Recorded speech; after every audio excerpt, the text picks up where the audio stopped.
Hello, today we are doing a reaction video to something terrifying. I finally was given an idea that just popped into my head.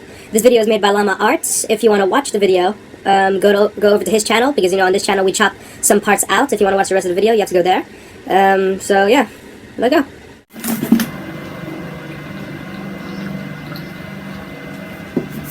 My name is Ethan, and I'm a photographer.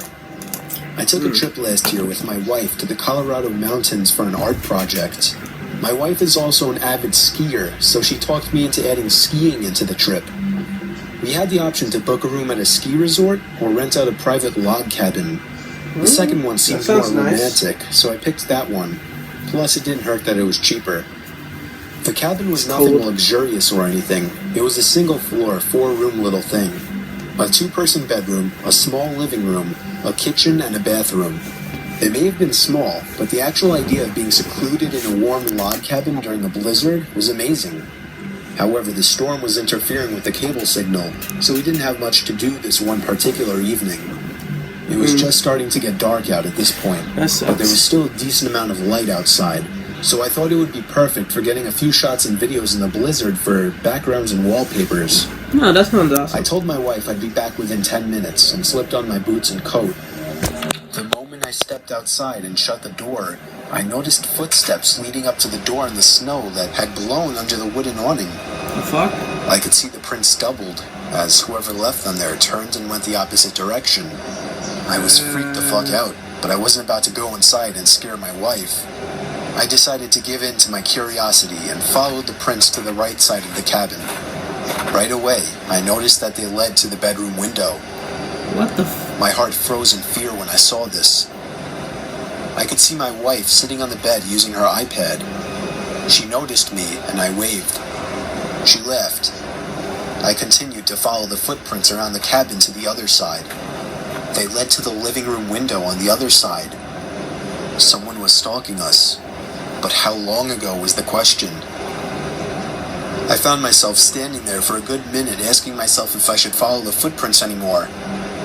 For whatever reason, I decided I would. They were now leading away from the cabin. I knew I was following the prints to where this person was going, not coming from, simply by the boot marks. I followed the prints away from the opening and into the trees. That was where I saw him.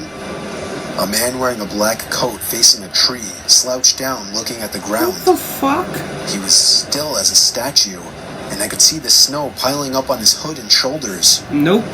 I froze in my tracks, trying not to make a sound. I would have thought to ask him if he needed help otherwise, but this guy was just standing there, not doing anything, like some kind of deranged freak. I started to gradually move backwards without even turning around, making sure this man didn't turn around or notice me. When I got at a visual distance, I turned around and stomped through the snow back to the cabin. When I slammed the door shut, my wife came over to see what was wrong. I saw worry in her eyes. I guess she saw the worry in mine. She knew I saw something, and after a few minutes of harassment, I finally told her what I saw.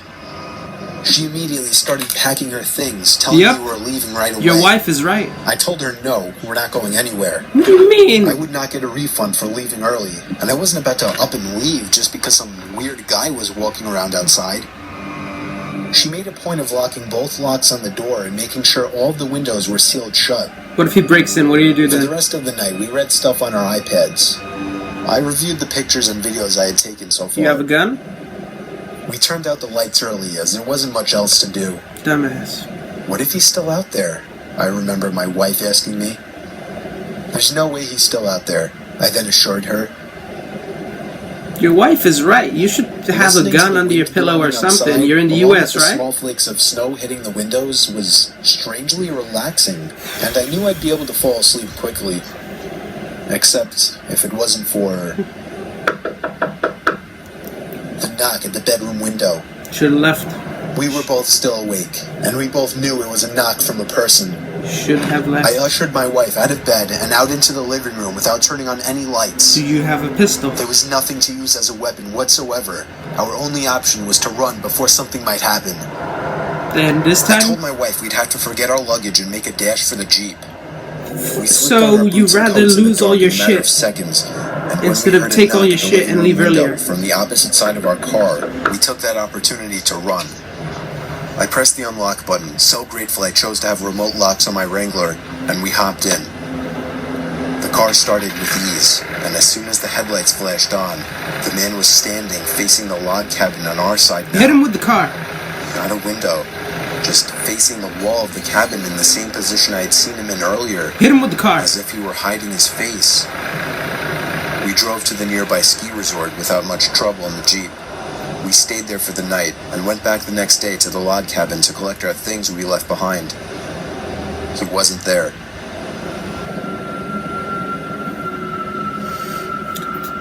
Dumbass. I swear. Oh, I won't get my money back. You know, better risk my life for this stupid log cabin. I'm 27 years old. I live alone in a rural town in Virginia, about 2 blocks away from my parents. My parents are both in their 60s, and my mom has become a very worrisome woman in her old age. Sometimes she walks over uninvited and lets herself in, since I had regrettably given her a key, which can get a bit annoying. Like if I would be out really late on weekends at a bar or with women, I would sometimes come home to my mom sitting in the living room waiting, worried sick. I know you may just think, oh my god, that's crazy, why not just put your foot down and tell her to stop? Well, because you don't know my mom.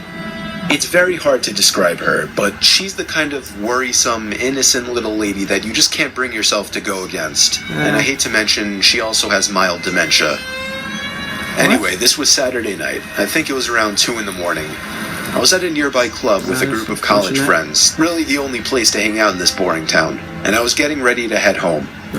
I said goodbye to all my friends and walked the 3 blocks it took to get back to my house.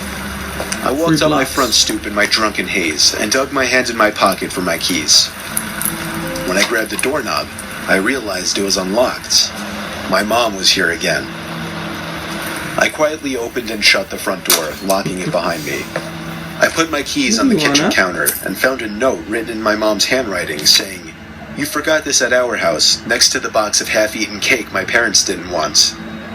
I didn't see my mom anywhere, so I assumed she must have gone upstairs to sleep in the guest bed until I got back, which is something she would commonly do as well. It's cool of her. She left you the half Then I the heard cake. footsteps upstairs, confirming it. And that's when I sighed once again. 27 years old, almost 3 in the morning, and she still has to wait up and treat me like a child. I ran Well, at least she upstairs to loves check you, yeah? the guest bed, empty, along with all the bathrooms. I was afraid Mom was having one of her episodes due to her condition, so I ran to the phone to call my dad. After 4 rings, my dad picked up in a groggy voice, asking what the hell is the matter. After I told him that I heard Mom wandering around upstairs in my house, there was a short pause, and then he said, "That's not possible, she's sleeping right next to me." My mouth fell open as I turned my head to face the dark upstairs, and just barely by the light provided by the kitchen, I could see a head peering around from the corner at the top of the stairs, looking down at me. What the fuck? I screamed into the phone as I ran out the front door and down the street to my parents' house, explaining to my father on the way. About halfway there, my dad told me, "Alright, I'm gonna call the cops," and hung up. I made it to my parents' house, where my mom was already waiting at the worried sick. My mom explained that she did come over to clean my kitchen a little bit and to bring over the cake they didn't want. 2 police cars pulled up in front of my parents' forgot to lock house, the where door, they didn't she? escorted me and my dad down the street to my house. 1 officer stayed outside with us, while 2 others went inside to investigate. It felt like 15 minutes before they came back outside and said it was clear. They checked the crawl space, the attic, everything. There was really nothing for me to report, other than the door was left unlocked and I saw the outline of a head upstairs before I ran for it. Still, I didn't feel safe sleeping in there that night, so I went back to my parents' house. Me and my dad are certain that my mom simply forgot to lock the door when she left, as her memory has been getting worse over the past few months. My dad has been stopping her from coming over alone from now on, which makes me both sad but also relieved. Some nights, I still get paranoid that whoever was in my house that night never left, and is still hiding in here somewhere. That's why we move. Moral of the story: if you're allowed to have a gun in your country, keep one. And remember to tell people to lock your door. Nope. If you enjoyed the video, don't forget to like, hit that subscribe button because that helps support me and support what I do. If you like the video I was reacting to, go over to Llama Arts, who created the video. His link will be in the description down below. On this channel we chop out a bunch of parts from the videos we react to so we don't steal the entire content of the creator. And yeah, go over his channel and support him because he does a lot of amazing works, and I support everything he does. And yeah, see you on the next one.